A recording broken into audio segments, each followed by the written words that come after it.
This is not a podcast. This is Graeme.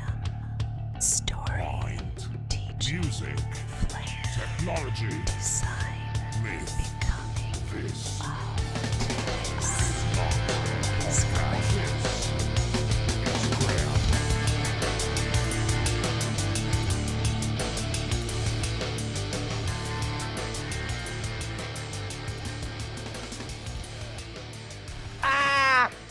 All right, I think we're live. Well, welcome everybody. This is our inaugural podcast. So, tēnā koutou katoa, welcome to whatever this is. This is not a podcast. This is the circle of storytellers tonight. So I'm Graeme, and these are my people. You'll get to know them a little bit as we get underway. So, just wanted to talk briefly about why we're doing this, why I think this is a good idea. So, very brief background is we do some pretty cool stuff in this family, and then often when we've done it, we just give ourselves a bit of a high five and then move on and do the next cool thing. And it's not to say that we don't celebrate, but I just think some of the things that we do are pretty awesome, and this is just a way of marking that and celebrating it and kind of getting it out there into the public arena. So one of the things that we're all doing, that we're all working on, is we're all writing interesting stuff. And in the last couple of months, Daniel's had a book published. It's available on Amazon. We'll talk about that. Susan's had a novel published as well. That's on Amazon. And we'll get into that Daniel's. Wait on, There's this Daniel's is one. my one. That was Daniel's. Sorry, that was Daniel's. one. There's Daniel's one. This is my There's one. Susan's one. I've also written a novel. My novel's on Amazon as well. And then Wait on, wait Grace on, wait on, wait on, wait on, wait on. Give it B. It's a little blurry, but that's okay. There's my Yeah, one. it's fine. Blurring out all the It's not text. worth it. It's not worth it. So, as well as the three out of six that we've got published, Trinity's got one underway, Grace has got one underway, and Calvin's got one underway as well. So, what we want to do is just talk about the stuff that we've been writing and just kind of let people know where to find it if it's available. And the projects that we're currently working on, we just want to talk about those a little bit as well, just so to kind of celebrate I think it's an awesome achievement. It's really hard to write a book. It takes a long time. There's a lot of work involved, a lot of hours. Even when you get the thing written, there's just hours and hours of editing. And then we're all kind of self-publishing through Amazon, Kindle, print on demand. That's another whole thing to kind of work through as well. So, having said all of that, let's just jump in. So, what I thought was, and we can kind of bounce things around. I haven't really planned this, but I thought I'd just get an army volunteer, and Daniel, that's you. So we'll just talk about your book first of all. Thanks. So, Okay. Daniel, let's just jump into that. If you could tell us what's your book, what's it called, why did you write it, what's it about? Shamelessly pitch yourself. Just do it. Just do it. God. No, it's a Marcus Hale thriller. It's called Nature v Nurture. So the idea is that we're all born a specific way, but then society has its effects on us, and over time, we become very different people. It's a very different kind of twist on that, I suppose. Without giving away too much, someone is accused of murder and theft, and the first book follows what happens after that. It was an awesome project. Yeah, a lot of hours go into it, and I honestly think of ways that I'd change it now. But it's published on Amazon, and I'm just kind of letting it go because I could edit it for days and days and days, and it would never be finished properly. I notice you say first book. Yes, you have to read it to find out. But I can just Okay, say so- my first book. So let's just jump into what kind of a book is it? So it's someone's accused of murder. When I read it, I kind of thought it's a bit like I like Jack Reacher stories, and it kind of fits into that genre. Was that the kind of the vibe you're going That was for? a style. Yeah, Right. that's the genre I was going for. That kind of thriller, psychological thriller action kind of style. To be fair, I've never done any of those things in the book, so it's kind of hard to write that. But you can I use thought it your was based. imagination. I thought it was based on your real life, Daniel. I thought you were Yeah, right yeah. on. I am a banker, so obviously it makes so Okay, much so sense. that's not a plot spoiler, right? Like the guy, the No, protagonist in the story, he works in a bank. Yeah, yeah, yeah. and And you just read through the first chapter and you'll get it. But essentially, he works in a bank. This is the first chapter, and he has something happen to him, and next thing you know, he's in a really tough spot, and he has to find his way out of it. Um, God, it's hard to talk about it without selling the whole story. Yeah. It's tricky, eh? But it's meant to be a little bit emotional, a little bit like um good versus evil. But I, to be fair, it was just more a bit of fun for me because it's the kind of book that I really enjoy. yeah, So it was my way of writing my own story the way I would want to read it almost. So it was a good bit of fun. Yeah. nice. And just so people understand, uh, tell us a little bit about your writing process. I mean, you're getting up at kind of absurd o'clock in the morning for how long? I mean, let's just get into that a little bit. Well, truth be told, I decided to actually write the book. I thought about it a little bit and I thought it would be a fun thing to do. But this was about August last year. And I wanted to sign up for university. And I work full time, so I realized I was going to have to learn how to study while I work.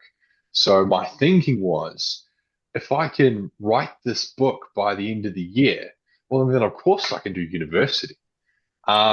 So to achieve that, I started getting up at 4 o'clock in the morning and writing, at which point I'd finish around seven-ish, go to work, come back and continue writing. Um, my theory being that that would be the hours I'd have to do while I studied. So I wrote the draft over probably 3 or 4 months, It's like and then yeah. yeah, and then edited it over the summer period, the break in the new year, and then about a week into the new year, published it to Kindle with the help of the lovely Trinity here, my wife, everybody, and and got it online and kind of just said I'm done with that. Um, to be fair, I probably will re-release it just with a couple changes, but that's okay. That's fine. I won't. There's no change to the plot, change to the story. It's just there's a couple of things that I'm not super. I think Mainly the print color of the page. Okay, so you Um, chose this is part of the setup when you do Amazon Kindle print on yeah, demand. You've got to choose a whole lot of options, right? So yeah, you chose one option, but second time around you'd choose a different option. So what did you absolutely. do? What would you do differently and why? Well, I kind of went for a white um, paper color. Um, to be fair, I just didn't know what they looked like coming. Like we've never printed anything from Kindle, so it's kind of like feel just like they wanted have to a see what swatch it looked test. like. Yeah, that would be a good idea. Maybe I just completely missed that part of the process, No, but there's um, not a lot on that. yeah, no. So But I just kind of chose one, and to be fair, I'm not gonna lie, it does look like a self-published book. It's definitely like it doesn't have that same Awesome. air of like you see it on the shelf and it's got all these white pages and you think, that's got to be like a textbook or like some Right. sort of, biography or something like that. No, no, it's an action thriller and it's on white pages. It Okay, okay. doesn't look right. So I don't want you to undersell it. I think it does look like a No, published no, book, no. Yeah, 100%. it looks However, awesome. However, I do understand the kind of I mean, this is a funny thing to talk about, really, kind of white paper versus cream paper, because you probably wouldn't think Yeah, about it unless you're about to sit down and do it. But I do know when I had to choose my one, I knew that you yeah, know, Yeah. I So we remember all having this learned. Yeah. conversation with you, and it's kind of like, oh, I'm going to choose the cream paper for my one. But another story for another day. The other book that I published, which is more of an education focused one, I did deliberately publish that on white paper. There it is. Thank you, Oh, Susan. mum. Because that one actually, the white paper does make it feel a bit more like, I don't know, like a textbook or something. Not exactly a textbook, Yeah. but More yeah, academic. yeah, it is more Almost, academic. yeah. So interesting. All right, I've got it. I'm going to just check it up on the screen just so people can get a little bit of a look at it. I feel like the process with KDP, like if you're publishing your own books or anything that you've written, there is a bit of an iterative, like you need to publish something first to see Yeah. what the process looks like. And then Yeah. from there, you just pick up all these learnings, and we're just lucky that Daniel published his book first, so we can So we can capitalize learn it. on all that. It's Yeah. That's kind of right. groundbreaking. Yeah. So it's that's what it looks like on Amazon, and that's the Amazon Australia site. It's also on Amazon.com, but we can share the link later on. But if you're in New Zealand or Australia, you can buy it from the Amazon.au site. But if you're anywhere else in the world, maybe the .com site or any of those other ones, eh? So Yeah. Yeah, it's all on, right. I think, every Amazon website. Yeah, it kind of cross-populates to all those other ones. It does. Um, Yeah. It's also Awesome. now our local library as well. Yes, that is Yeah. awesome. Yes. Fantastic. It is. It is. Fun. Yeah. So walk into your library and ask for it. They probably Yes. won't have it. Taupo does. Yeah. Taupo does. So there you go. Nature versus Nurture, a Marcus Hale thriller. And I wonder, Trin, just as a bit of a segue into you talking about your book project, do you want to talk about what you did to help Daniel with his project? Because I know you did, a big chunk of the design side of it. Because it's one thing to write a book, it's one thing to have all this text in a Google document or something like that. But then you've got to do something with it. So what did you do? I with very few coffees, so it was a bit of a grumpy morning. But I was very lucky to get the all clear to try and design the cover, right? And this is when generative AI is pretty new on the scene, but with like generative AI on one hand, right? Plus Canva, the cool experience I had was creating a book cover using AI, and then just like tweaking it on Canva and then getting it into KDP as the book cover that it is now. So that was like my main contribution. And then it was also helping. It's quite, I wouldn't understate the process of actually publishing. I feel like there's a bit of a maybe a bit of a bias where it's like, oh yeah, well everyone publishes on Amazon, like whatever, it's fine. It's still a decent achievement. It's Yes, quite not that easy. quite a mission, yeah. To actually Yeah. get it up there, you need, I think, more than one person looking at the site and going through the steps, because it's there's many steps involved to get it through to the approval stage. And it's probably not the most intuitive like UI as a standpoint. So definitely have coffee and definitely eat before you do that.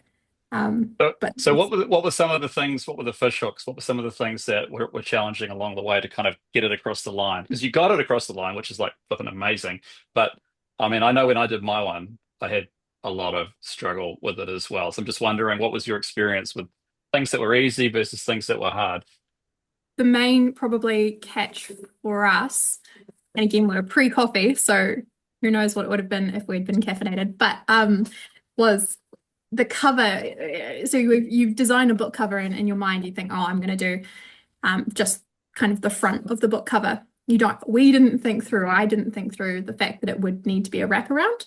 Yeah. So you need to generate your AI, or however you're doing it, right? Maybe you've designed it yourself to go almost like a long rectangle, and then that would be the way that it wraps around a book.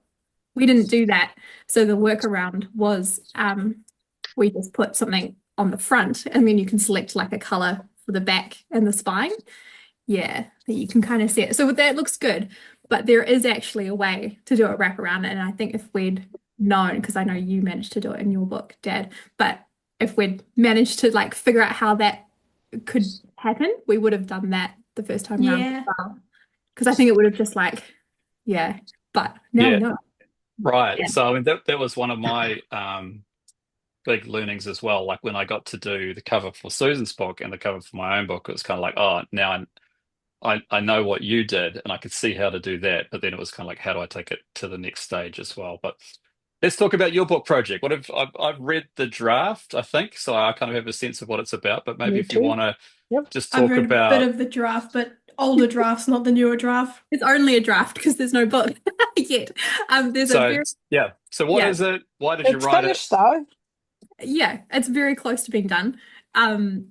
So my book, it's called The Art of Elegance, and essentially what has happened is in my so I'm 24 years old now.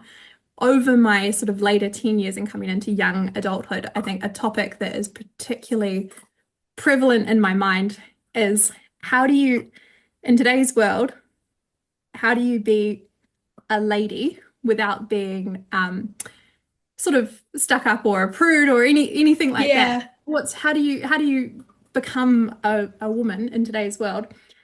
And I feel like there's the masquerade of a lot of resources for this topic. Everyone's like, oh, you do this, and there's TikTok channels and all of that. None of that appealed to me at all. I wanted the old school deportment that was an online college for like, this is how you conduct yourself in a meeting if you want to come across as like polished and well presented and that sort of thing. It didn't feel like there was a lot of resources for that. So what I started doing was completely unqualified, but you do your own research, and I'd read all these old, so like the Debrett's etiquette guide and like how to set a table and all of this like crazy old-fashioned stuff around manners and etiquette and deportment and that sort of thing. And through reading all of these, I sort of started writing little bits and pieces for various blogs, and I kind of went through this journey of what it was called. And eventually I settled on a brand called Frankly Feminine, right? And it's like this idea of, okay, you're modern, you're not stuck in the past by any means, you're up with the times, you're not like a, old-fashioned kind of person, but you are polished and you do present yourself well in a feminine, nice way. So I had all these like resources and, but nobody actually wants to read a 3 or 4 page blog post on like how to set the table at your next dinner date. Not many people are interested in that. So this is a very long, antiquated way of saying it kind of sort of dawned on me that actually maybe what I should do is wrap all of these ideas and instructions and things that I've been learning for like the last, 8 years into a fictional book that's just fun and nice to read and follows somebody that you kind of like want to root for. She's an underdog. She goes through this journey of becoming elegant through the story, and it's essentially like a Devil Wears Prada or something like that. Like if you like that kind of thing, that's sort of the arc that it follows, with my own injection of like what I have started, how I've started thinking about elegance now, is how old I am now. Yeah. Oh, it's fun. And Yeah. so I read the draft, I don't know, a few weeks back or maybe a month or so ago now. And it's just like a wonderful, sweet story. And there's some interesting characters that kind of Yeah. I love the characters. kind of follow, track through the story. So you must be pretty close now to shipping this. So like what's the holdup? Well, I got pregnant. That's the main holdup. Yeah. Oh my God. That's amazing. Yeah, Congratulations. Congratulations. Yeah. Well, Congrats to the family. It's out there now. It's out there. Didn't know. online. yeah, way to announce, to your mum and dad. No, that's the main thing that's stopping. All I need to do is go through and do a final set of edits. And I think the main thing, oh sorry, I've got a puppy eating cords. The main thing is I add quite a few anti-corporate spiels. So 1 or 2 of the spiels in my book are maybe like 3 or 4 pages long, because I'm just going on and on and on and on about corporate life and so that sort of thing. So I need to like trim the fat there.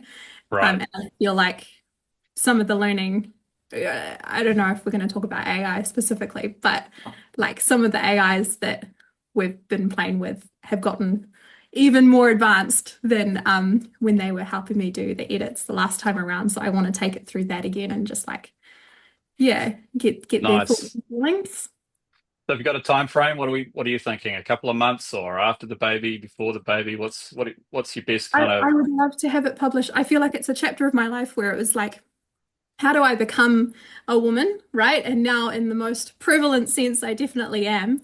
So, how do I close that chapter so that I can figure out? Because what I sense will happen, right, is, and I think it's part of the culture of this family, but we tend to learn through collecting, collecting the things that we learn, and then we figure out how to create something out of that, right? So whether it's we collect how, we learn about leather and then we make leather projects and things like that, or we write a book, or that just seems to be what we do. So I feel like if I can wrap this chapter up pre-baby and then whatever the next phase is, that Becoming a mother. yeah, it's like, yeah, you've got this new part of your life that I'll have to write a book about, obviously. fantastic? Oh, looking forward to, hopefully I can have another read through the editing stage, and if you need a hand to get the cover done, I know what to do now with those wrap covers, so we could do something I pretty would awesome, I say reckon.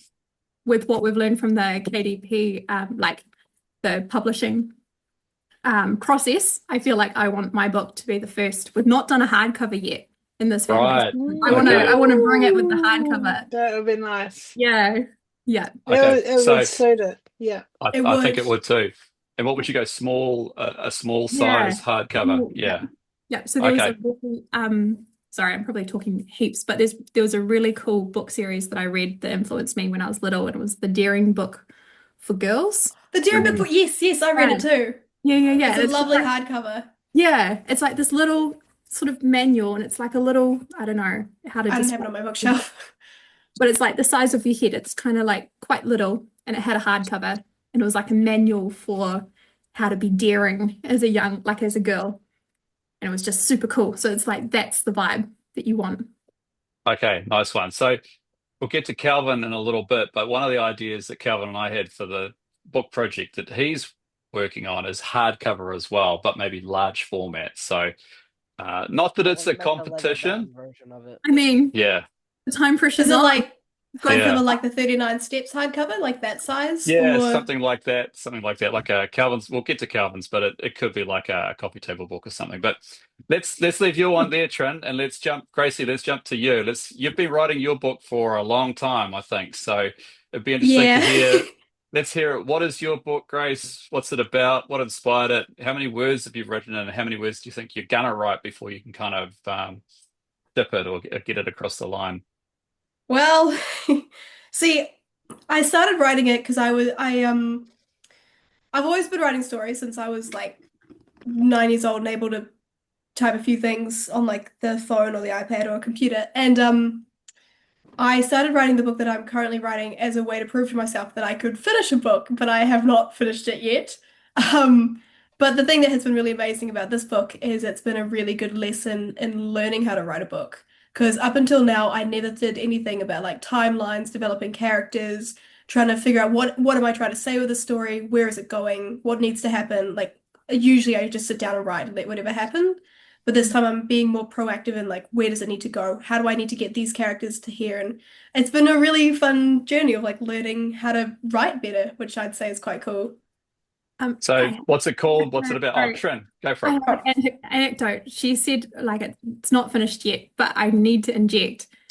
Her writing her story is actually what started, I think, a lot of the story writing. So the little anecdote that I Right. have is that my little sister Gracie, she'd come to our house. We'd just moved into this little rental, and we were like, suddenly out of the house. So we're like, oh, where's our family? And Gracie would come and she would read us the story that she was writing, and every week she'd have a new chapter, and it became like it was our favorite part of the week because Daniel and I would be like oh shivers, like what's it gonna what's The next. what's the next thing. It was awesome. So that's what started, like, I think even Daniel's sort of Absolutely. Without a Well, that's doubt. very kind of you to say. Yeah. So, Grace, why don't you tell us what it's called and give us your synopsis, and then maybe Trin, because you've heard some big chunks of it, perhaps you could give your synopsis and see whether it's the same thing or not. So, I Gracie. like that. Okay, so it's still a bit of a working title, but basically it's something like the Wish Fairy, I think. And I've actually chosen a background to be a little bit on theme. Is in the story it follows little fairy characters about the size from your pinky to your first knuckle bone on your hand. So they're very small, so like kind of the height of grass. Um, Anecdote upon anecdote, when I was young, Trinity used to tell me that when you blew on dandelions, like to send them off and like make a wish, the dandelions floated away and turned into little fairies to carry your wish to be granted. And I thought about that randomly and I was like, oh, that's a great idea for a book. And I started writing down basically this wish that turns into a little fairy and you follow her journey on trying to make her wish come true. And it's this massive sort of like, it's kind of a big kind of journey. I'm very inspired by like sort of Lord of the Rings and Narnia, sort of like the journey to a place sort of situation, but also like, yeah, and I love world building, so I've got like lots of cool little characters, lots of different types of fairies and like sub races and just sort of a yeah, it's a little fairy and you follow her journey to make a wish come true. Trin. I love it. I think that, like, obviously I don't want to give away any spoilers, right? Because everyone should go Does. buy a copy and read it. I think on the surface it's like this amazing fantasy road trip through just like the coolest world because it's kind of your world, right? But it's from a It different is. and it's like anytime that you get to see your world through a different perspective is always, I think, humbling and enlightening, right? So she's done such an amazing job of like that aspect.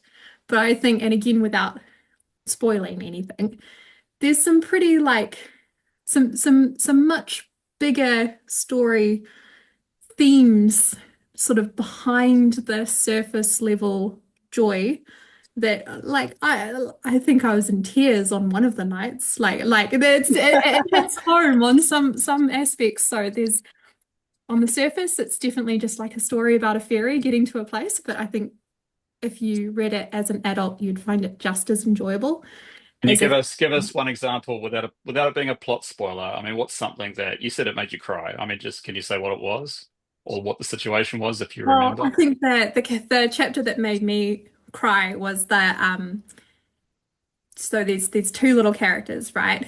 And you've got your main little protagonist, and she's lovely. And then there's a very, very cool little kind of a sidekick, maybe a love interest, like we don't know about that.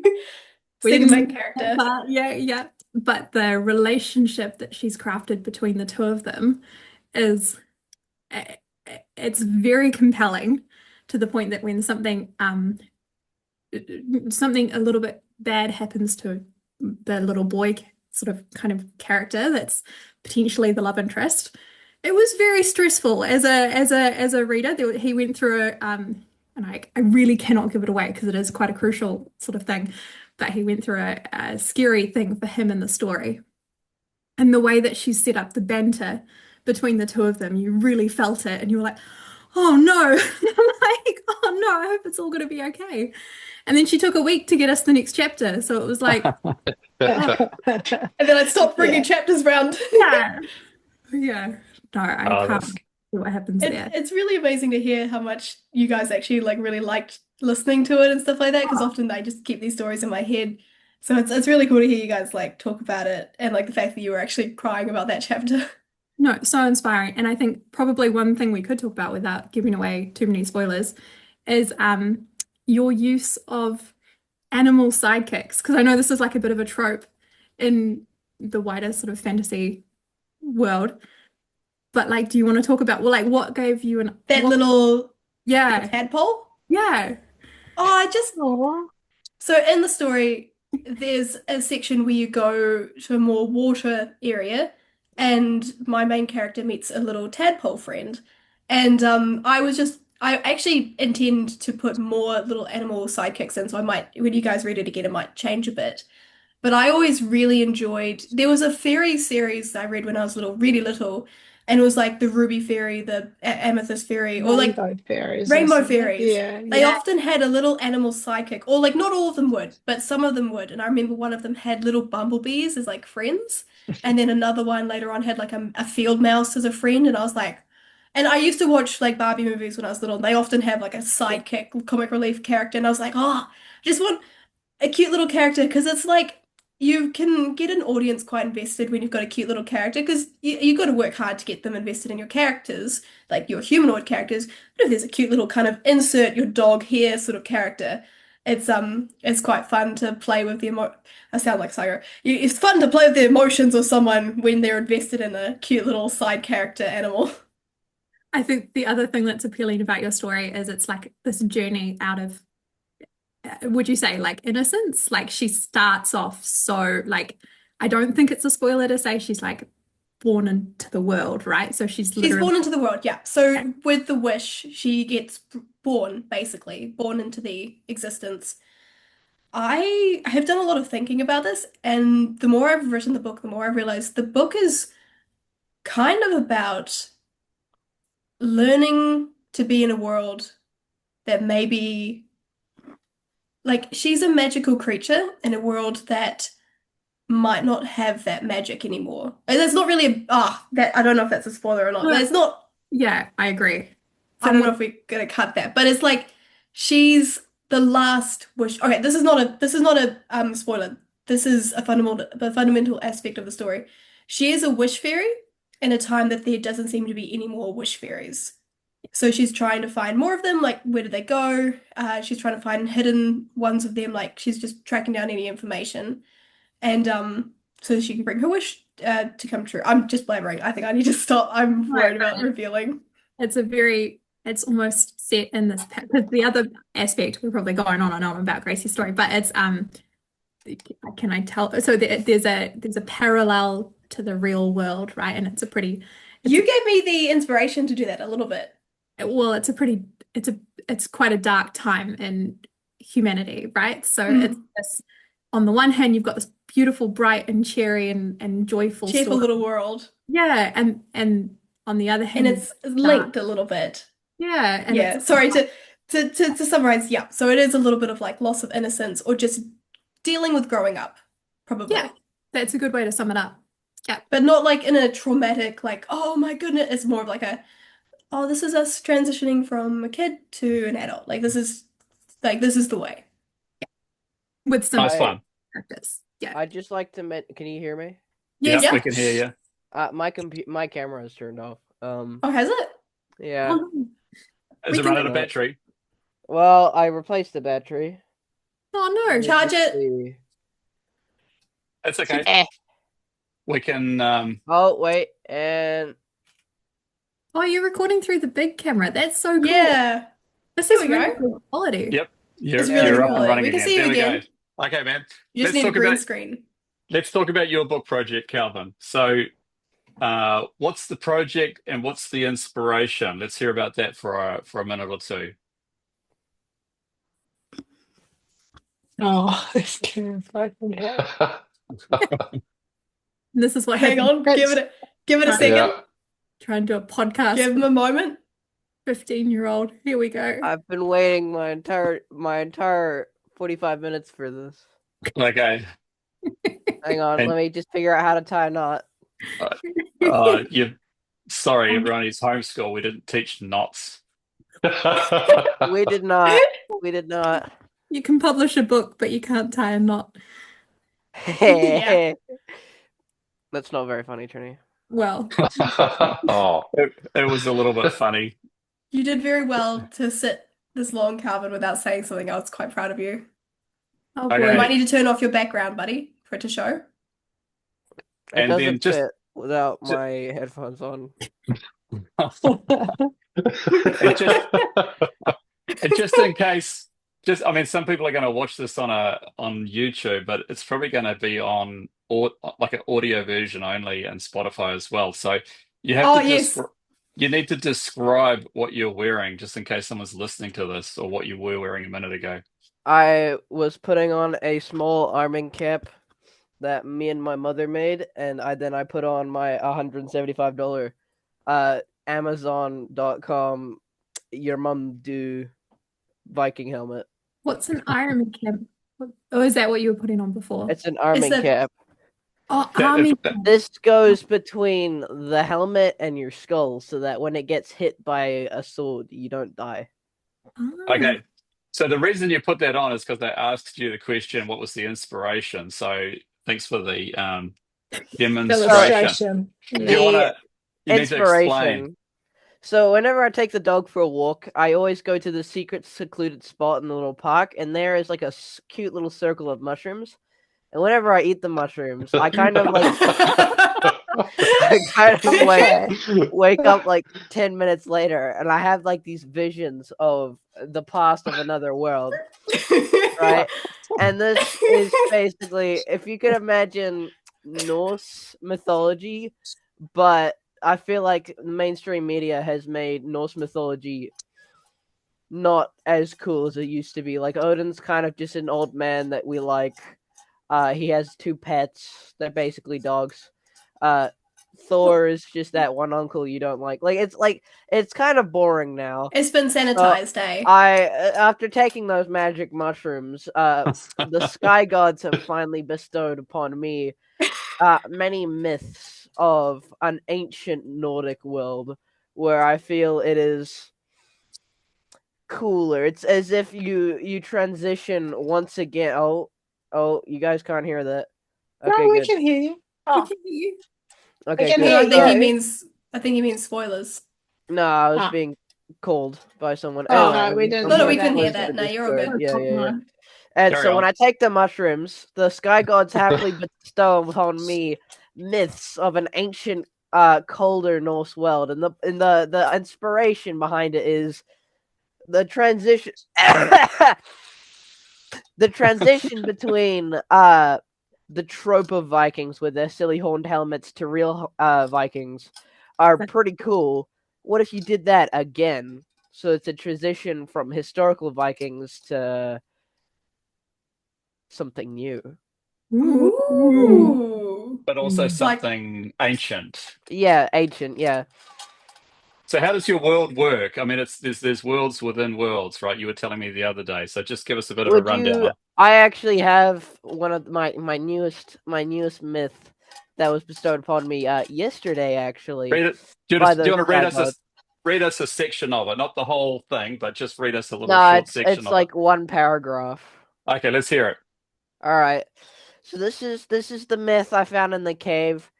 It's called the Spiral of Vefragnir. ooh. Vefragnir, frick. Vefragnir is an ancient god, and the gods in this realm aren't like, yo, you just died. They're not that type of god. It's basically like how we are compared to chimpanzees, basically. And so this is at the dawn of time, basically. Basically, there's a bunch of gods. These are just basically us, but tall, and they're called Ansurs. They're very cool. And Vefragnir, he is one of the Ansurs, and I feel like Vefragnir mimics me quite a lot compared to all of my other friends. So, should I explain it first and then read it out, or should I read it out? Read it out and then Read it explain it. out. Let's Read it read it out. out. Okay. Read it out. They moved, howling ones. They were bone-born, stone-clattering, wind-waiting. Answers, long-spoken, long-fingered, sang echoes over the valleys. Then he spoke. This is Vethragnir. He understood. He took the mead barrel, spiral carved. He named it Shield. So he's basically holding up like a lid of the barrel, right? And he carved a big spiral into it. He stole a knife, a beast-hearted inward one, and this is basically saying like, the beast-hearted just means it was a knife that was like imbued with like a heart of a beast or something. And he spun it. He named it Choice. So he has Shield, and he has Choice, and he was spinning like Choice around, right? And then he found a brain skull to a head. Wait, no, let me read. He bound a brain skull to a head, not sound, but mask. He chose not to be.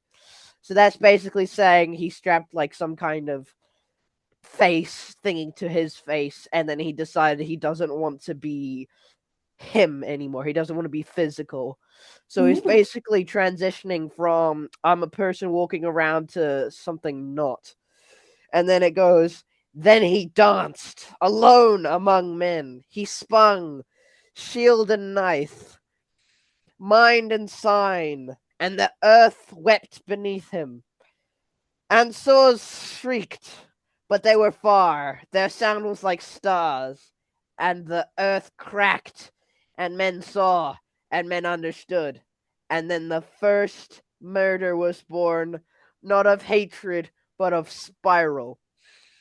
So this is basically saying there was a bunch of gods, and they were just chilling, teaching humans, like, because the humans were like proto-humans. They didn't have any like genetic memory or anything.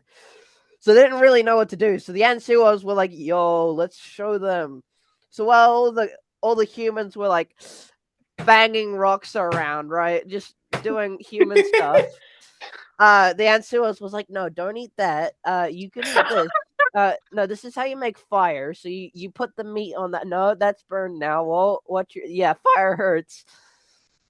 And then this one god, Vefrauknir, was not very pleased because Vefrauknir wasn't. I feel like he might have just been like depressed or something, or not happy with who he was, or like as like a Ansors. So he basically decided he's gonna teach the humans the one thing the rest of the gods didn't really want them to learn, and that is how to do what they want. And if they want something, they can just kill people for it.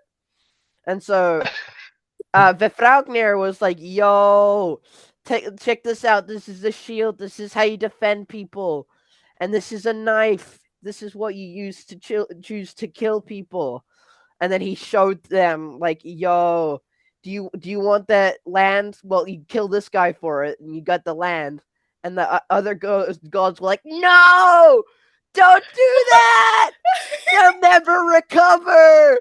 But he was like, nah, I'm gonna show them anyway. And so he did. And then the earth was like, no.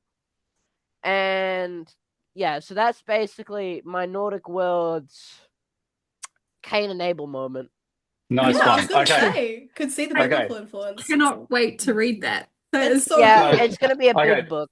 Yeah, so I just wanted to talk about the design side of it. So one of the things that we've been talking about is like what would be awesome is like a large format hardcover tabletop book with some amazing illustrations. So illustrating a book like this is kind of problematic, but I've been playing around with some generative AI stuff on it as well. So I'll just share one. This is for a Wait, different not yet, not yet. not I would yet? just like to say, like his AI is good, but in my book, I'm not gonna let anything that looks crappy AI made get in. Like I do have a high standard since I think that people who illustrate the front covers of their book with badly chosen AI so it doesn't even look real are like just plain stupid. Like I don't know who could have done that, but I feel like it's rather stupid. All right, I'm still going to help you, but I'm just going to show this one piece of art because I thought this was quite good. Yeah, this is one of my Whoa. favorites. I love that. That's cool. So That's this very is cool. referencing the War Beast one. I'm pretty sure. Basically, it meets like a biblically accurate dragon ship where the head of the dragon kind of like moves and it's like very spindly and it has like nails down its throat and it actually eats people. It's really cool because whenever I have the mushrooms, I see the red eyes and the river of blood that the dragon flows across. It's kind of like dragons were real and they were rode by men, but they still ate people and breathed fire because why not? For the audio file, Calvin, would you describe the boat very briefly, or don't So worry about it? imagine an AI generated picture, but then make it not super bad, which is why I'm letting it slide. And then think of like a Japanese ink splatter meets Norse Viking longship. Okay, which is brilliant. what I Oh. created, by the way. Yes. Japanese Okay. exit letter. Yeah. Okay, well, Which I actually thought it was pretty good. I thought it was pretty passable, I but like Yeah, you it. did All right, well. I guess. yeah. Thanks, Daniel. Appreciate that. You're All welcome. right. Yeah. Okay. Thank you, Calvin. It's good to see you're out of the toilet now. So awesome. So let's talk about Susan, your book. Let's jump to Kererū. Now, bit of a backstory. Susan, you started writing before any of us, really, and I'm trying to think when. It might have been Oh, I pre-COVID. think it was, yeah. Yeah, It was because you back were when I was traveling 15 a or lot. 16. Yeah. You So were this is away every second week for work, and I'd just do some writing in the evenings for While you were picking interest. me and Calvin up from things. Yeah. Oh, yeah. I did a lot of writing when the kids were at activities too. Yeah. Yep. So I'm just going to throw the picture up on the screen. We'll just jump straight into this one so everyone can see what it's called and what it looks like. So your book is this one here. It's Te Kererū, which means the wood pigeon, right? And Te Kererū, the weight of small wings. I think this is the first one in a series, right? So Mhm. you started writing this, let's say 4, 5, 6 years ago, and then off and on, it's taken us a long time to edit it. But That child is famished. I like it. yeah, I She's quite like it too. And she's very she's AI. like Yeah, I think that's a really good AI generated picture. she's Like, exactly the same as how she reads as well. Graeme Yes. and Daniel could learn from that cover. Graham Thank did you. that I'll cover, take that so Yeah, on there board you go. and pass that on to my designer. Thank you, Right. Kevin. Yeah. So let's talk about Te Kererū. So what's the story, what it's about, what's the inspiration? Oh, my camera turned off. Yeah, but we can see the toilet, so that's good. That's Yeah, right. so Te Kererū is basically a New Zealand Anne of Green Gables. So Aw. if you are not from New Zealand, I just want you to know something about Kiwis. We cheer whenever we're watching a movie or anything and New Zealand gets mentioned, because it's really rare to see your own country in media. Yeah, like and like, art. Yep. So yeah, so it was nice to try and write a story from around here. It's not places and names, because you have to be a little bit careful. You wouldn't want it to actually identify any particular groups of New Zealanders, because New Zealand iwi are regional. So if you mentioned a region, you'd actually probably be talking about a particular iwi, and I'm not. It's just fiction. So yeah. So Yeah, it's a great story. so I really love it. we're talking about the genre ourselves. What's the genre? It's New Zealand fiction, but it's also speculative. Right. What Yeah, is that? so speculative is kind of the way things sort of are, but what if you'd just been in a slight different parallel universe, or so it's sort of along the lines of what but maybe just a slightly different path. Perhaps a Yeah. different timeline where I was just about to Yeah. say, like Yeah. New Zealand has kind of diverged down a slightly different path. Okay. Yeah. So you said it's like a New Zealand Anne of Green Gables. Yeah. And what's the backstory on that? I mean, you grew up reading Anne of Green Gables. Yeah, I love And- Anne of Green Gables. of I course- just really like the nice wholeness of Anne of Green Gables. Yeah, it's just it was a lovely story when I was young, and it was just nice to try and write something like that. Yeah, for New Cool. Zealand. And so just hold up that book of yours and just show everyone how fat it is, because this is the fattest one yet. It's got a decent heft to it. Yeah. Like how many pages sitting there? Yeah. Just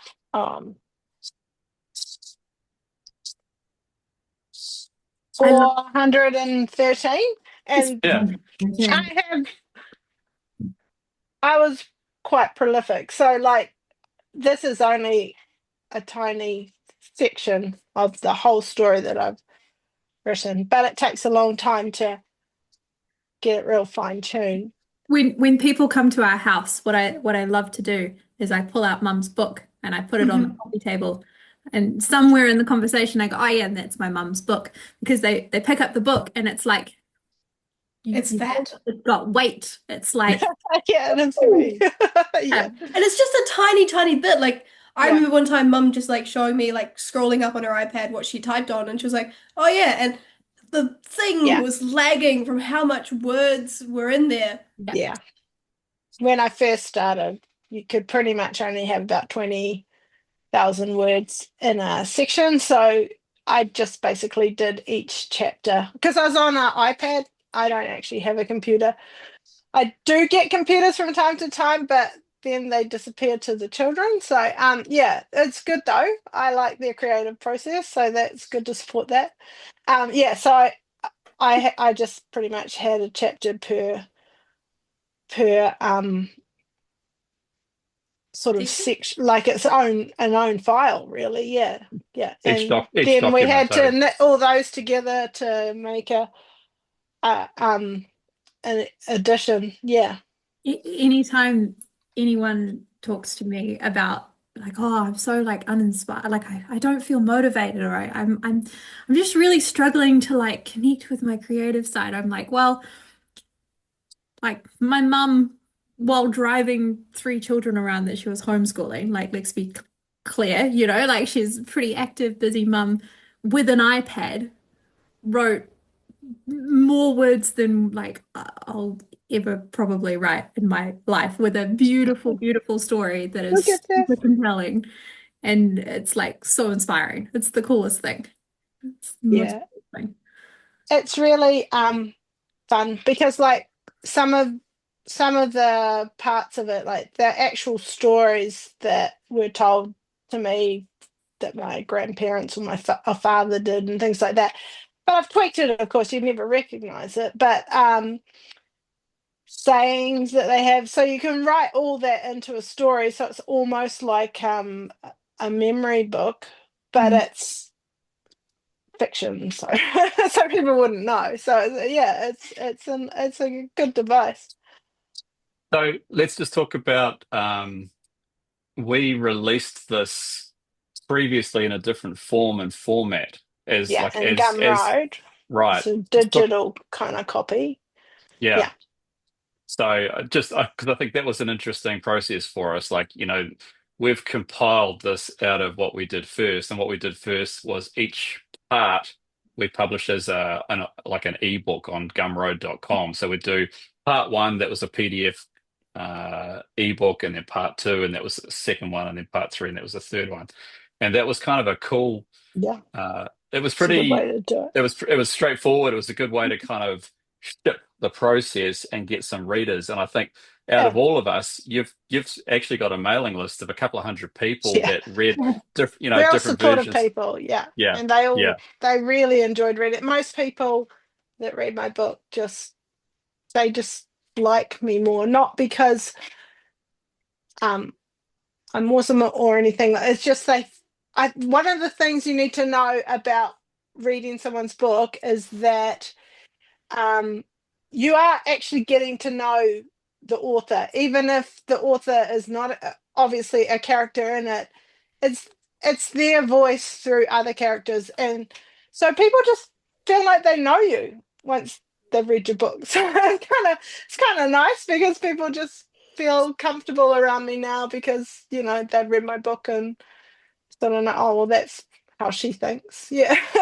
Yeah. It's like you spend time with someone, like when I'm reading it, Yeah, I feel you like are. Yeah. I'm sitting next to my mum. Like it's like, and I Yeah. feel when other people are reading it, they're spending time with Yeah. you, because if you're a storyteller, like that's how you bring people in. I think it's like, come sit by my fireside, let's tell stories. So we I haven't always actually thought that talked. Graham. Oh, You I go, always thought that go. Graham worked for an underground spy agency, so it makes sense yeah. Yeah. to write a book. With Daniel's book, we were equating some of the characters too much to people we know and love. So we're like, don't kill that person off, Daniel. It's like, yeah, but yeah. So So that let, happens. just before we move past it, I mean, we haven't talked about the actual story. We know it's kind of a New Oh, Zealand and of Green yeah. Gables, but Okay, without so any plot spoilers, just give us a sense no, of, this is a um, story of someone growing up and kind of yeah. becoming who they are. So just give us a bit of a sketch of what Uh, happens without any spoilers. okay, so there's this little girl, and she gets adopted by an iwi and into a Māori family, but they're like basically the kingitanga of the iwi. So so it's sort of a little bit of a way to show some of the experiences we have in New Zealand with beautiful cultures here, so that the cross pollination of some of our culture interactions and things. Yeah, because it's hard to share that, and not everyone gets the chance to be in New Zealand and meet Kiwis of all kinds, and get to know Māori and get to know Pākehā. And so it was just sort of a way to invite people into our Kiwi lives, yeah. But Yeah. in the form of a story of an orphan girl in the setting. Yeah. So at the start of the story, she's how old? 3 years old, and by the Yeah. end of this book, how old is she at the end of the book? Oh, actually, I have to think about that. I think she's 16 in Yeah. the first three books. Yeah. Yeah. Okay, so yeah, 15 or 16. Yeah. so that's the first three parts Yeah. which make up this first book. Okay, Yeah. and And all they're right, all little stories. yeah. Yeah. Yeah. So let's just talk. So first of all, who's going to read this? Who would you think would want to read this? So Trinity's one. I've Yeah. read it. Friends, but so obviously girls and ladies like my book because it's definitely appeals to the feminine side of things, but that's not all. Like I've had guys read it and they love it. It's not probably riveting, but they enjoy this, just getting to know the characters. I think the character Yeah. development. Yeah, so it is actually fine for anyone to read, but it's certainly not an action thriller or anything. Yeah. There's some cool boy characters, like the girls are all There's strong, yeah, there's strong strong masculine. Yeah. Masculine masculine characters. Yeah. And characters as just well, because you get that in New Zealand culture. You get masculine and you get feminine, and that's all here in our country. Yeah. just on that note, and maybe just to kind of round this part of the discussion off, this is not your first podcast about your book. And I just remember, I was trying to remember the guy's name. Was it Richard who interviewed you about Yeah. your book? And the reason that he was interested in talking to you was this kind of polarity, the having masculine characters that were masculine and feminine characters that were feminine. Have I got that right? Yeah, I'm just trying to remember Richard's last name. I think he's actually passed away since. I'm not sure. I You might think be I right, saw that actually. Yeah. on. So yeah, because he had some. I read one of his books and it was awesome, and then some other. Yeah. So when I wrote my story, after that I joined Twitter. That's now become X, and there was quite a few authors on there that I sort of got to know, and we'd all interview each other and things like that. So yeah, that was a good way to promote each other's work. Like, just to touch on the masculine versus feminine, the thing that stands out to me is that it's so easy, I feel like, in some of the literature that we can kind of read at the moment, for the girls are like doing what the guys are doing, and the guys are sort of a little bit kind of doing what the girls are doing.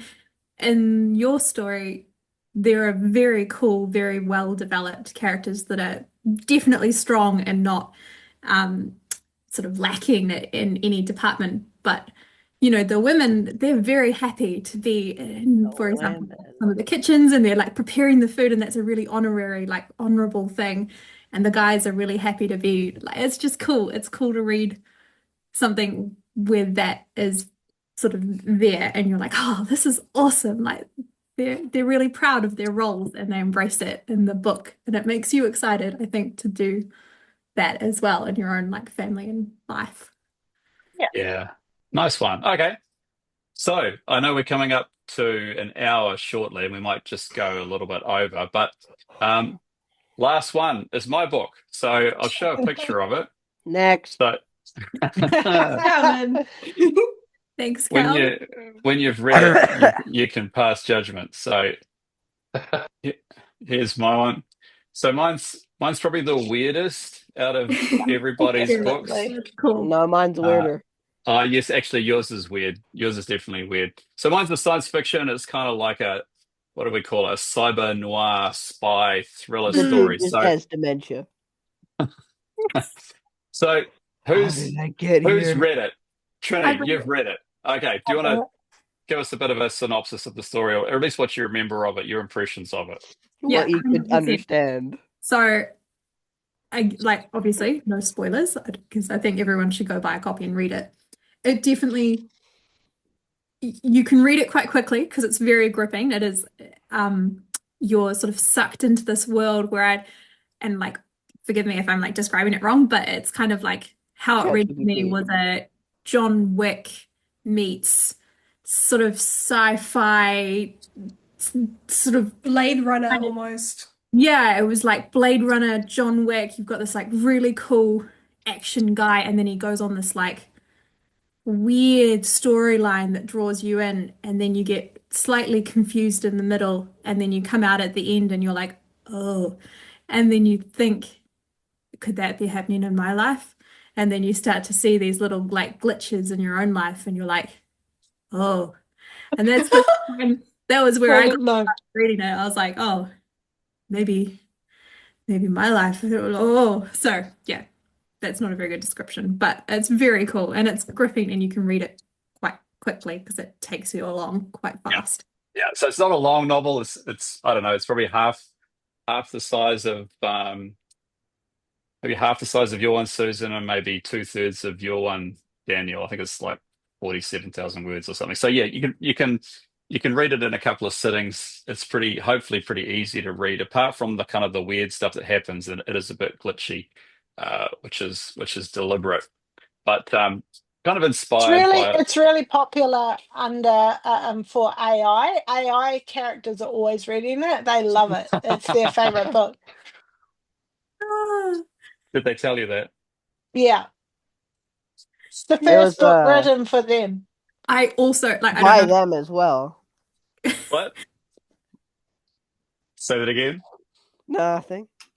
I feel like not everyone would get them, but I loved the Easter eggs. I was like reading through it, and there's some little sort of things that maybe our family would only get because they've got the exposure to sort of some of the other things that you've worked on. So every time I got one of those, I was like, oh, like it's a little yeah, it's quite juicy with the Easter eggs. So I love putting those little Easter eggs in there, and there's some other kind of funny things. I'll tell one little story in a minute, but Susan's story also has Easter eggs in it as well, and not everyone's going to get those. But if you know us, or you get to know us, some of the little Easter eggs in Susan's story are quite interesting too. But just one little weird story about my story and the writing process. So in the story, there's a bunch of characters, obviously. One of the characters is an AI. And the AI in the story, the AI in the story is called the Accord. And the Accord is kind of like a computer system. Accordion. The accordion. No, the Accord is a computer system that kind of runs all this kind of spy network, and also is kind of embodied in a hotel, which is in the story. And that, again, there's a little bit of I guess it's kind of a bit of a John Wick mashup with some other things. But every chapter is prefaced by a systems message. You know, when your computer does something wrong or is breaking, you get these system messages. So every chapter, and also through the story, there are these system messages from the Accord. And the Accord is a bit of I really love unreliable narrators. So the Accord is in some ways narrating the story and starts every chapter with these system messages. And even the system messages start to glitch. And I think hopefully it's not a spoiler, but you realize that the Accord is breaking down and is a totally unreliable narrator as well. But the weird part of the story is when I wrote the story, I've written this novel twice. I wrote it last year. The first little burst of work that Daniel did on his one, it was kind of like, oh crap, I better write a story as well. Can't be, can't be outpaced by my son-in-law. So I wrote, I don't know, 40 something thousand words of the first version of the story, and it was terrible. It was like absolute garbage. It didn't go Didn't go anywhere. anywhere. No, it just kind of went round and round Cool and round. characters. Yeah. Yeah, Yeah. characters You know. were good. Yeah, I But like the characters. But anyway, so I binned that, and to rewrite it, I kind of revisited something called Dramatica story theory, which is something I got into when I was at university, and it's like a theory of story. There's different theories, like the hero's journey is one kind of story framework, right? And I think that kind of connects nicely, probably to Daniel, to your story, and it's there in mine to a certain extent. But true. Dramatica story is kind of it's the idea that your story is like a mind, and for a mind to be whole, it has to have all of these parts. So the idea is that you write your story in a way that kind of fills in all the gaps, basically, and to make a story mind. So to do that, I built a custom GPT to kind of house all this information about the Dramatica theory. And then that was my writing buddy, basically going through the rewrite on the first version in order to get to the second version. But one of the weird things that happened is when I was partway through it and I was editing a chapter, my custom GPT, which I also named the Accord. So there's two the Accords. There's the Accord in the story, and there's the Accord that's my custom GPT. My custom GPT started glitching as well. And I think it was probably just because there was so much information in it. And I don't know, it was freaking out. And then at one stage, it just started making stuff up. And then I pointed it out. I said, hey, look, that's inconsistent or silly or wrong or something like that. And then my custom GPT made a joke. And it was a self-referential joke, something along the lines of, oh, that's so in keeping for my character or something like that. And that was just kind of like a really funny, weird AI moment. So that doesn't happen in the story, that happened in my real life. So my Accord faulty AI is joking about itself as the character. So anyway, there you go. All right. I don't know. Do we want to stop there? Are there any kind of... Finally. Wait, camera back, Calvin. Yeah. I'd just like to point out as well, Graeme, not only were you writing a book, what other kind of creative endeavors were you doing at the same time? Sorry, how many? 16 How albums? many? Yeah, sorry, how many albums have you created? Also made by A AI. second book as well. I So This they may is have- Graham's this just is like, Graeme write on me a book. Spotify. Write me some songs.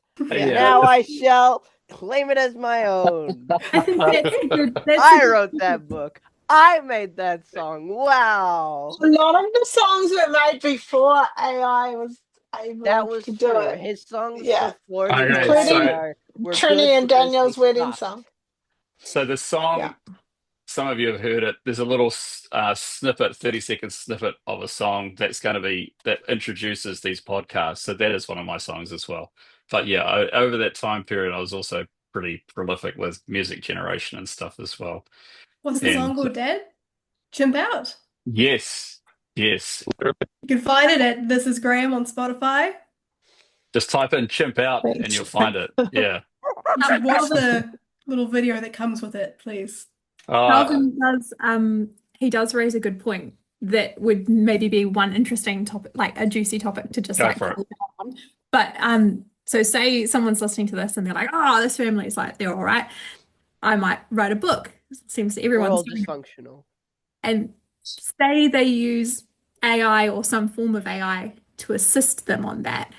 You can sometimes get a lot of pushback. I know, like some of the Oh, feedback yeah. around sort of for some of our family members that have published is, oh, well, AI wrote that. You didn't write a book. AI wrote that. To what degree, I'd love to like go around and it's like, how do you unpack that in your mind and how do you like just yeah, because like for me as my example, it's much more of a I've got the idea, I've thought about the idea for a very long time. Yeah, it's your voice, I can Yeah, tell. Yeah, yeah, yeah, and it's a I would collaboration. say, I would say that if you wrote it with AI, it's mostly what you've made, except for the fact that I just like to make fun of Graeme because his one's like a completely ChatGPT sounding. Doesn't sound like Graeme at all. Yeah, It does. no, it's definitely Graham. It Yeah, does. It I was does. like, Dad, you Yeah. can fly now. I've got your Well, voice. Dad, are you an AI? I think my Yeah, dad's an pretty AI. much. I think he is. Yeah, Beep boop. yeah. It's definitely Write me an got essay on why you are funny. him in it. Shorter. Yeah. Daniel, what would you say to Shorter. the Daniel, come on, the Daniel. AI? Yeah. Like I think it's a topic. Like I Oh, Your Right. microphone's That microphone. makes Oh, sense. your That makes your sense. microphone your microphone's breaking Say up. that again. Yeah, it's still Uh, breaking. No.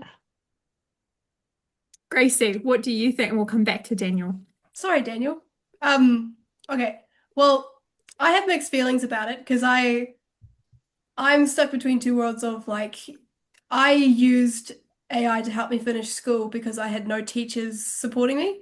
So I had to use AI to help me learn how to do essays and how that theory worked and how to actually take an exam because being homeschooled, I'd never done a physical external exam. So I've got the side of AI that's like, oh, this is a useful tool, but then I also see the side that people don't like, which is people feeling quite threatened and upset by it, which I understand both sides. I feel quite empathetic to both sides. For me, when I use AI to help me with my story, he just helps keep me on track. Because the thing that struggled for me the most was, especially with writing stories, was holding it all in my head and not being able to get it down on paper just as an ideas outline very effectively. So I found ChatGPT very useful in terms of making an outline, making an advanced, like detailed outline, and then a simple kind of overview outline. And then like keeping the theme of characters consistent, because that's also something I struggle with, and just making it a decent whole story. So it's more like a teacher, and it's been my teacher in writing a story, really. And it just keeps track of everything, like details that I need to remember, like, oh, this character's left-handed, remember that, or like all Yeah. that sort of stuff.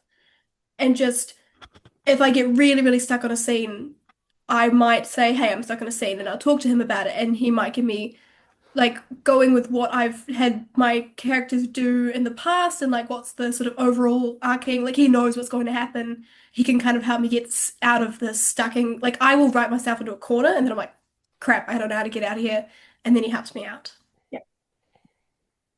I mostly wrote my story myself, but it was really great to have AI to help with the editing because you Oh can't yeah. get anyone to edit. Like yeah, so I didn't completely trust. I still went over the editing myself afterwards again and again. So yeah, but I just think if you were you know a published author back in the day, you'd probably have a team like Yeah. that were helping you, and like you'd be writing the story, but you'd have editors and a team of people to do copy work and things like that. So yeah, I mean AI just makes that available for everyone. You all have a team now to help Yeah. you write your story, and you should write a story. It's just like even reading other people's stories after you've written a story, you just love everyone else's writing more because you know what it's like to go through that. Yeah. And I still think like the AI, you still need the idea, right? It's like that's your yeah. IP, that's your Creative. it can Yeah. help you get there, but if you don't start with the juice, there's nothing to spin. It'll just like spin it around and round and round. It needs the human like spark of imagination, I think. I just wanted to clarify something that I said earlier. When I said I had no teachers supporting me, I didn't mean my parents who were my teachers. I meant the fact that I was No. doing an online school. that didn't And have they were reliable on teachers. strike. Yeah, They were on The strike teachers were on all the strike for time. half the year. Yeah. So my parents are very reliable teachers because I can just go and talk to them in real life. I just wanted to clarify that my parents are very good teachers, and I Grace is appreciate like, that very much. oh shivers, oh No, shivers. yeah. Yeah. I She'd was like, do "Oh." essays, but she'd have to wait a long time to get any feedback. So when AI came online, she'd get feedback and, 5 instantly, minutes. which is Oh, then you nice. can learn, right? Then Instead you of saying, can "Hey, we're on adjust. strike. Sorry, don't talk to us." Yeah. Yeah. I'd argue it's better Yeah. feedback because it's much more constructive and it's more personalized and it's far more Easier to encouraging. understand. Yeah. Yeah, it was. I mean, we did all of that on a free ChatGPT account, no custom GPTs. Way when it was new. Yeah, it was very Yeah. early. Yeah. And it was still amazing. Yeah. I would just like to mention that I too made a GPT for my book, except that I told my GPT to make it sound like biblical verses instead of ChatGPT, like Graham's. So I'm actually pretty happy with mine because it still talks like Graham's cringy one because it was built off of the same architecture that Graham built his off, except my one has a very important message that says, "Hey, don't sound like ChatGPT. It's silly." Like I just asked it, "What's the best structure for my book when it goes from just naming myths to like an actual story? Like, should I do Dramatica, Hero's Journey, Harmon's Loop?" And he's very good. So And if you're ever getting into what did he say? book writing, What did he say? writing- Yeah. oh well, he said a whole bunch of stuff, and he said, "Well, I'm not going to read all that because I ain't reading all that." But it's What's just Harmon's nice Loop? that he gives me a proper response. What's Harmon's I- Loop? What's Harmon's Loop? Oh, it's a strip off of. It's like Dramatica, but it's more one person. It's like, all right, so the circle it goes. A character is in a zone of comfort. He is in the stillness. This is what he said. But they want something. The storm threatens stillness. Enter an unfamiliar situation. He crosses into the sea between worlds. That is very cool. There's another myth. If you would let me regale it, I shall mention what it means when he talks about traveling the sea between worlds. How long will it take? 5 hours? 5 minutes. Okay, you got 30 seconds, and then I All want to hear right. from Daniel again. See if his Actually, no, mic's it's working. fine. You guys don't need to hear it. Go on. No, you've got the floor. Okay.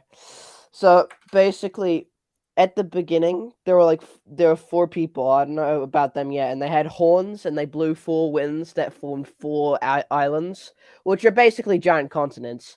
And they have seas because they're giant discs, but then the seas all drip down into a lower basin, and there are monsters in the basin.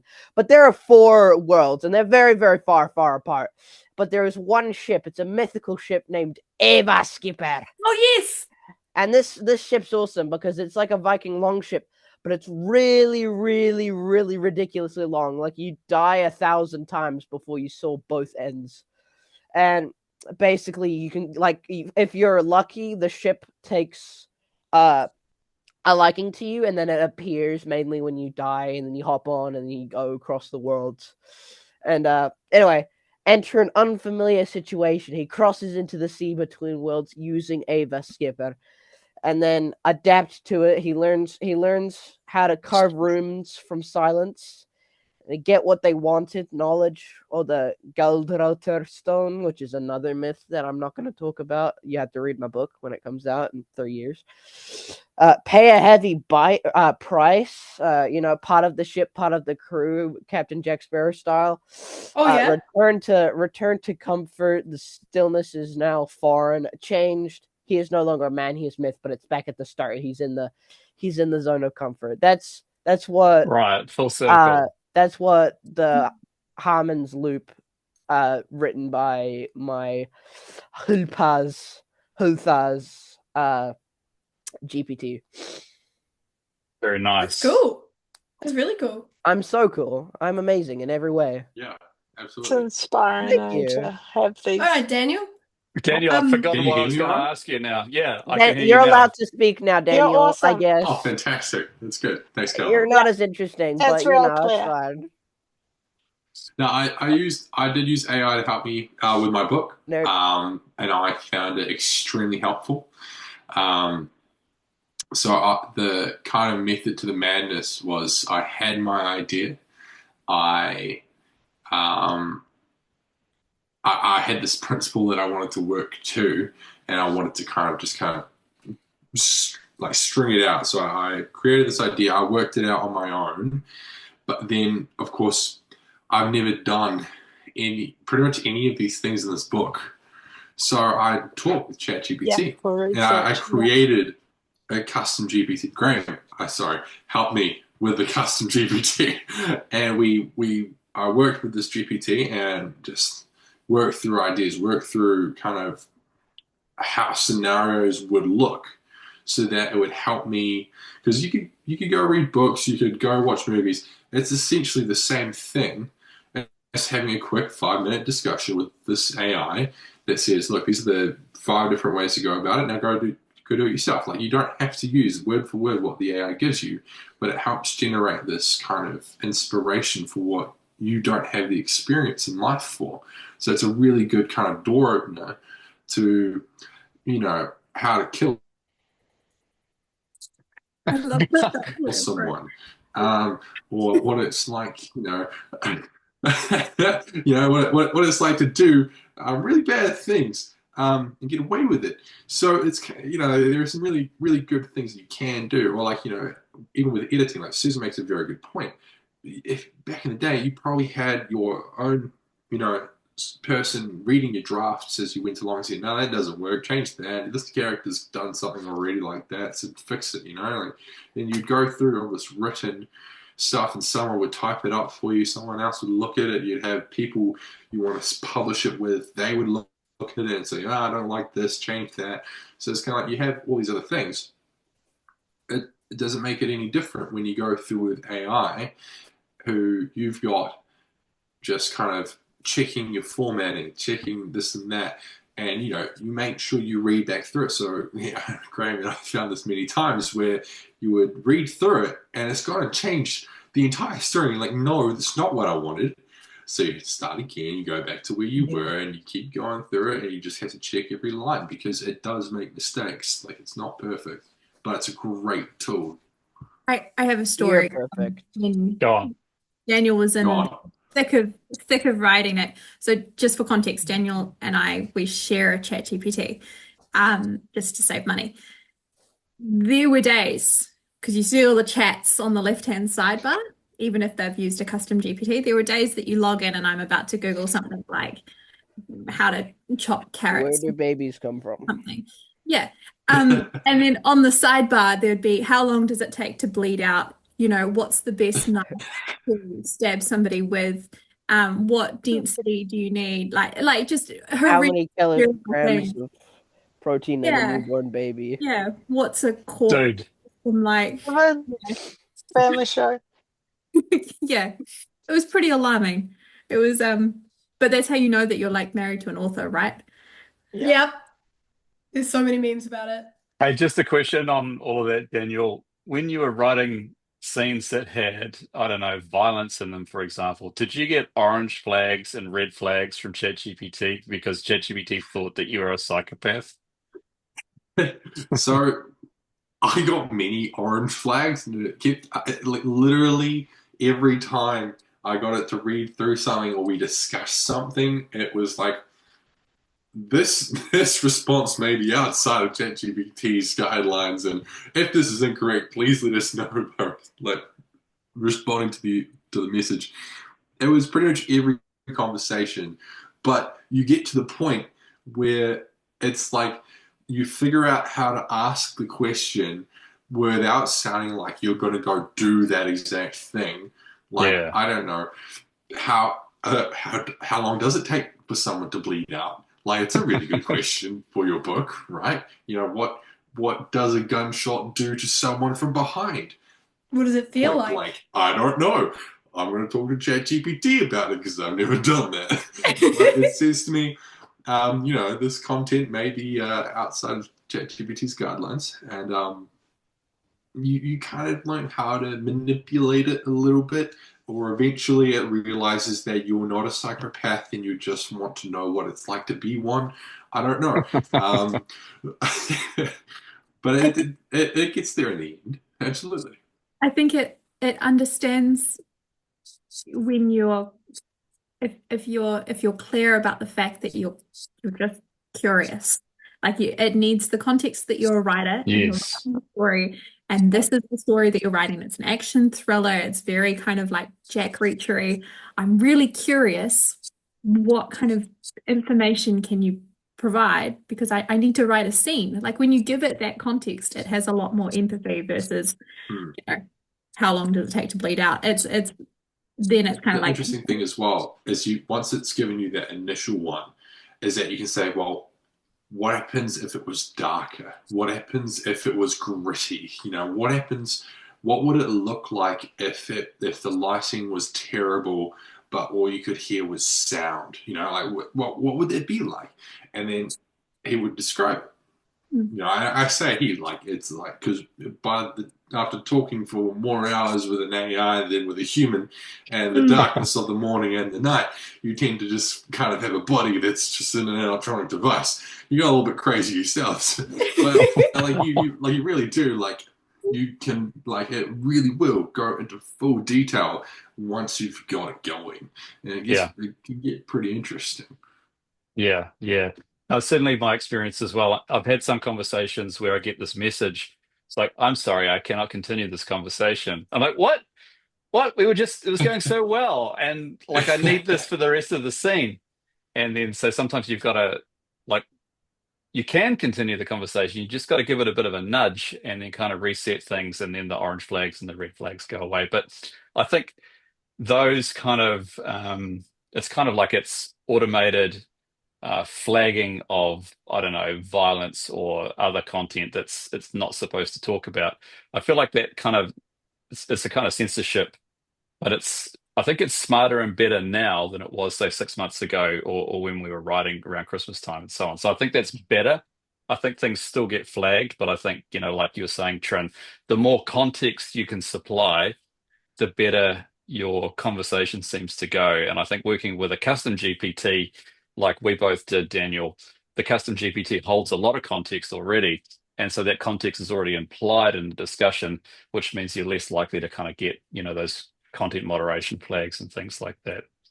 maybe it's better, or maybe, instead of, or maybe as well as it knows us better as well. Yeah. Like you kind of you laugh. It's like, oh yeah, like I'm talking to my GPT and stuff like that. But when you look at today's world and you're like, you can have whole relationships online, and you've got people getting like even romantic online and things like that.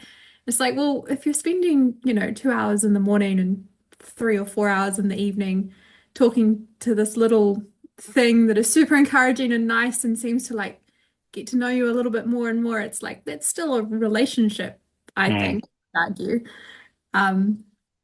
Yeah, so maybe that helps as well. Well, let's wrap things up. It's we've gone over an hour. We're coming up an hour and a half. So I thought maybe we'd just kind of go around the circle and I don't know, last words or final thoughts or something to close off with. So I don't know. Are you still there, Calvin? Do you want to jump in and be the first one around the table?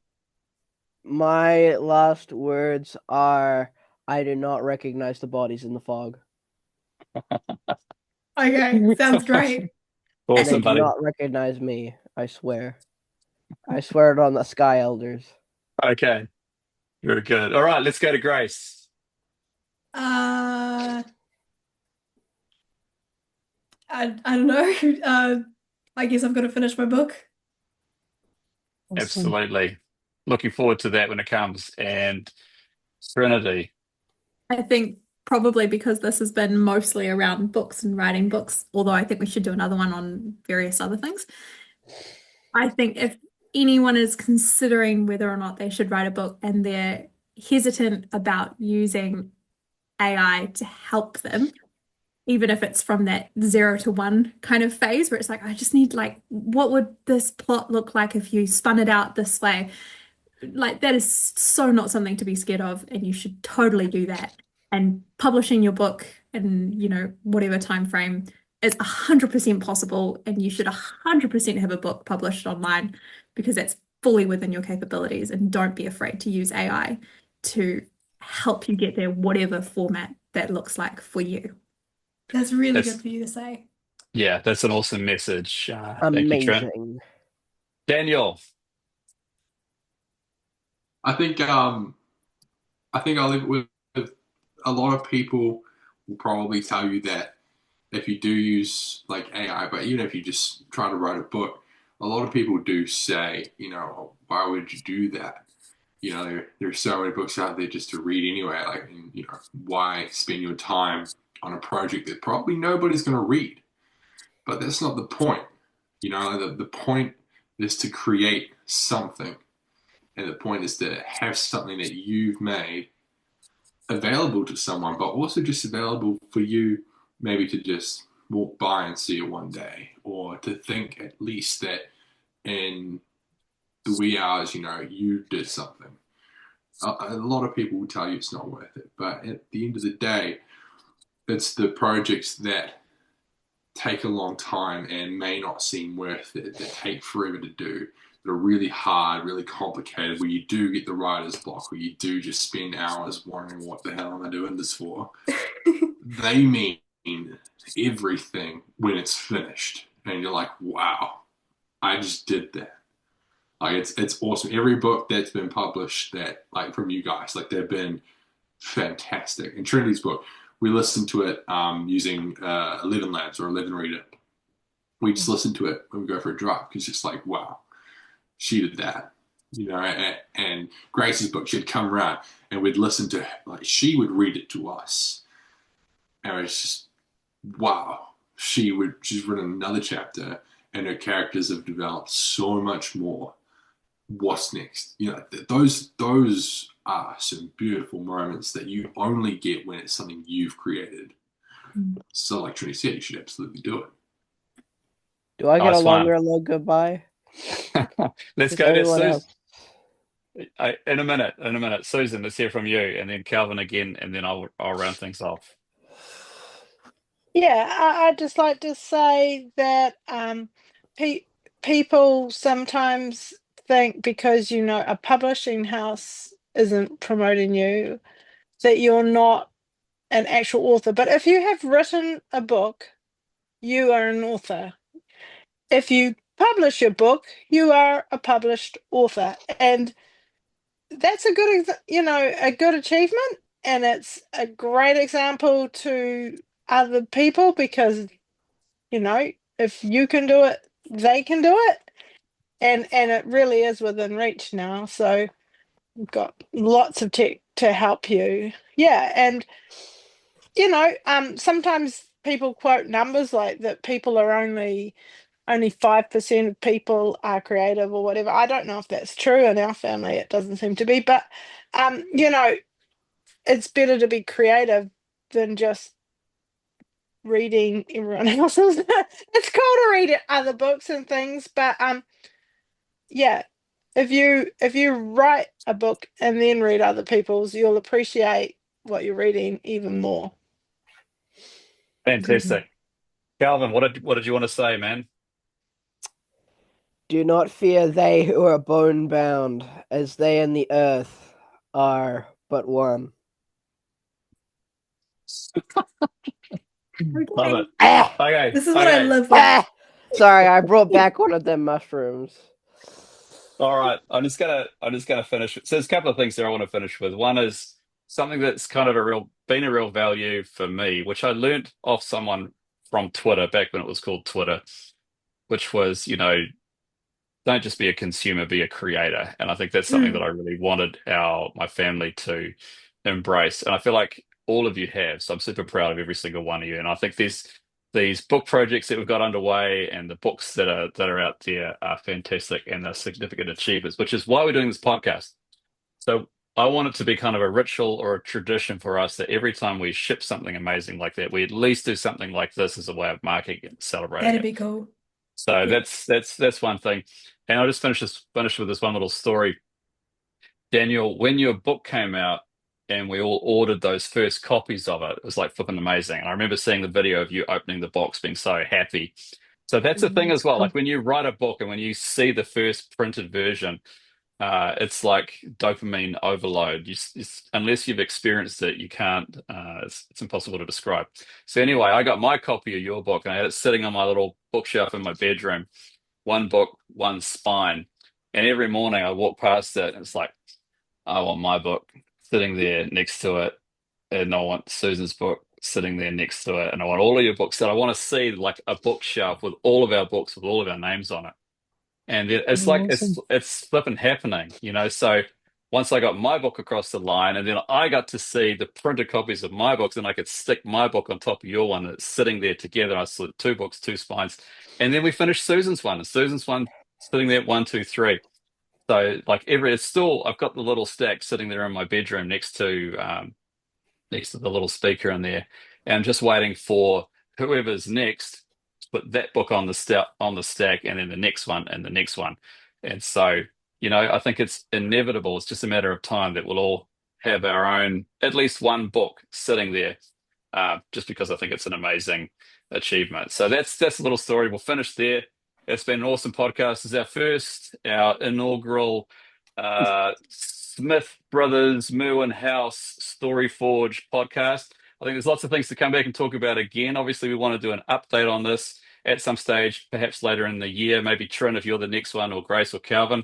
So we want to come back and talk about the stories again. If I can get this podcast in a good format, there's other things that I'd love to be able to talk about, sometimes with you, sometimes with other people, with my colleagues, with friends and things like that. We've just scratched the surface on a whole lot of other things too, like the AI side of things and using AI. So, you know, as you know, I've got lots of things to say about that as well. So it'd be great if we could come back together. Some of us come back together and we'll talk about AI and all sorts of other things. Lots of creative projects happening. There's the music projects. There's the creative kind of making stuff projects out of timber and leather and all sorts of other stuff as well. So it'd be great to kind of come back and celebrate and those things and talk about those things as well. So that's a good place to stop.